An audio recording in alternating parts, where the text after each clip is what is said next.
কি করবেন এই টাকা দিয়ে? যদি কবর নিয়ে যেতে পারেন, আখেরাতে কাজে লাগে, তাহলে তো এটা ব্যাপার ছিল।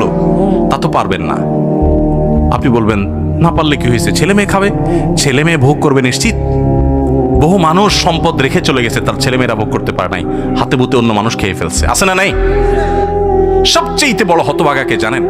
আল্লাহর জমিনে সবচেয়ে বড় দুর্ভাগা, সবচেয়ে বড় বেয়াকুব এবং নির্বোধ মানুষ হলো সে, যে যাদের জন্য চুরি করবে তারাও সে দায় নিবে না। কিয়ামতের দিন ছেলে আয়সা বলবে না, আব্বা চুরিদারি ডাকাতি 2 নম্বরই যা করছেন, ঘুষ সুদ যা খাইছেন আমাদের জন্যই তো খাইছেন, আল্লাহ আমার আব্বারা জাহান্নামে দিয়ে না, আমাদের নিয়ে যান।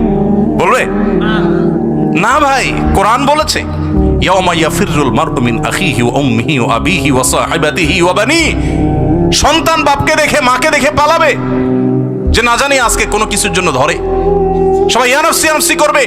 যাদের জন্য চুরি করবেন ওরাও দায় নিবে না। আপনার মতো নির্বোধ কে হতে পারে?